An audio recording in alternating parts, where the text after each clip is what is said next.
மதுரை அருகே இருக்கும் ஒரு சிறிய கிராமத்தில் வாழ்ந்தாள் பால்காரி காவியா. அதிகாலையில் பாலை எடுத்துக்கொண்டு வீடு வீடாக செல்வது அவளது வேலை. காவியாவுக்கு 26 வயது. மாநிறம், நீண்ட கூந்தல், எப்போதும் மல்லிகைப்பூ வைத்திருப்பாள். கிராமத்தில் பலருக்கு அவளை பிடித்திருந்தாலும் அவள் யாரிடமும் அதிகமாக பேச மாட்டாள். அதே கிராமத்தில் அர்ஜுன் என்ற இளைஞன் மெக்கானிக் ஷாப் நடத்தி வந்தான். கார், பைக் எதுவாக இருந்தாலும் சரி, அவன் கையில் சென்றால் புதுசு போல ஆகிவிடும். ஒரு நாள் காலை காவியா பால் கேன்களுடன் தனது ஸ்கூட்டியில் சென்று கொண்டிருந்தாள். திடீரென ஸ்கூட்டி நின்றுவிட்டது. ஐயோ, இப்ப என்ன செய்வது என்று கவலையடைந்தாள். அந்த நேரம் அருகில் இருந்த அர்ஜுன் ஓடி வந்தான். என்னாச்சு காவியா? ஸ்கூட்டி ஸ்டார்ட் ஆகல. அர்ஜுன் சில நிமிடங்களில் சரி செய்து விட்டான். இப்போ ஓகே. தேங்க்ஸ்.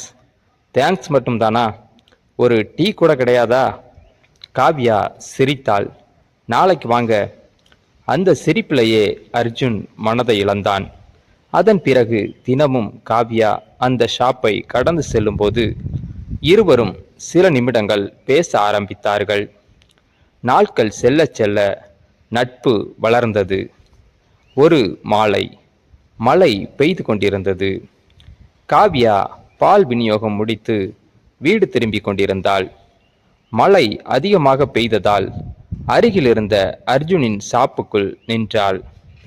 மழை நின்னதும் போயிடுறேன், அவசரம் இல்ல. இருவரும் நீண்ட நேரம் பேசினார்கள். காவியா தனது குடும்ப கஷ்டங்களை பகிர்ந்தாள். தந்தை இறந்த பிறகு குடும்பத்தை தான் பார்த்து கொள்கிறாள் என்று சொன்னாள். அதை கேட்ட அர்ஜுனுக்கு அவள் மீது மரியாதையும் பாசமும் அதிகரித்தது. சில நாட்கள் கழித்து கிராம திருவிழா வந்தது. காவியா பச்சை நிற சேலையில் வந்திருந்தாள். அவளை பார்த்த அர்ஜுன் கண்களை எடுக்க முடியவில்லை. இன்று ரொம்ப அழகா இருக்க. வெக்கத்தில் சிவந்தாள் காவியா. அன்றிரவு முதல் முறையாக இருவரும் ஒன்றாக கோவில் திருவிழாவை சுற்றி பார்த்தார்கள். அந்த இரவில் அர்ஜுன் தனது காதலை சொல்லிவிட்டான். நான் உன்னை காதலிக்கிறேன் காவியா. சில நிமிடங்கள் அமைதி. பிறகு மெதுவாக சிரித்தாள். நானும். அர்ஜுனுக்கு உலகமே கிடைத்தது போல இருந்தது.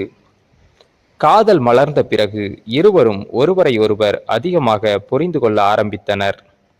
அர்ஜுன் தனது வருமானத்திலிருந்து கொஞ்சம் கொஞ்சமாக சேமித்து புதிய கேரேஜ் திறக்க திட்டமிட்டான். காவியாவும் அவனை ஊக்கப்படுத்தினாள். நீ பெரிய ஆளா வருவ. நீ என் கூட இருந்தா கண்டிப்பா வருவேன்.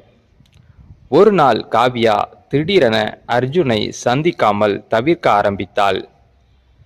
போனுக்கு பதில் இல்லை. அர்ஜுன் மிகவும் குழப்பமடைந்தான். 2 வாரங்கள் கழித்து காவியா நேரில் வந்தாள். கண்களில் கண்ணீர். என்னாச்சு? எனக்கு கல்யாணம் பேசுறாங்க. அர்ஜுனின் இதயம் உடைந்தது. நீ என்ன சொன்ன? நான் மறுத்துட்டேன். அவன் நிம்மதி அடைந்தான். ஆனால் காவியா தொடர்ந்து அழுது கொண்டே இருந்தாள். இன்னும் ஒரு விஷயம் இருக்கு. என்ன?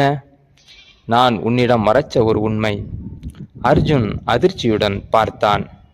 காவியா மெதுவாக பேச ஆரம்பித்தாள்.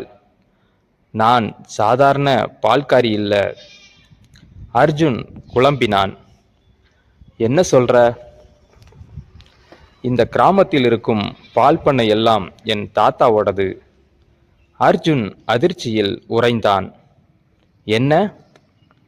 எங்கள் குடும்பம் வசதியான குடும்பம். நான் யாராவது பணத்துக்காக காதலிக்கிறாங்களான்னு தெரிஞ்சுக்க சாதாரண பெண்ணா வேலை பார்த்தேன்.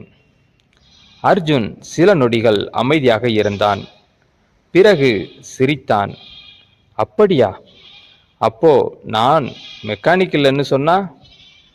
காவியா அதிர்ச்சி அடைந்தாள். என்ன? நானும் மெக்கானிக் ஷாப் ஓனர் மட்டுமில்ல, நகரத்தில் 3 பெரிய கேரேஜ் நடத்துகிறேன். இங்கே இருக்கிறது என் முதல் ஷாப். இப்போது காவியாவே அதிர்ச்சியில் நின்றாள். இருவரும் ஒருவரை ஒருவர் பார்த்து சிரித்தனர். பணமும் அந்தஸ்தும் இல்லாமல் உண்மையான காதலுக்காக இருவரும் ஒருவரை ஒருவர் தேர்ந்தெடுத்திருந்தார்கள்.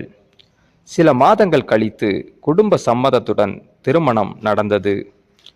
அந்த கிராமத்தில் இன்று வரை அவர்கள் காதல் கதை பால்காரியும் மெக்கானிக்கும் நடந்த உண்மையான மனசு காதல் என்று பேசப்படுகிறது.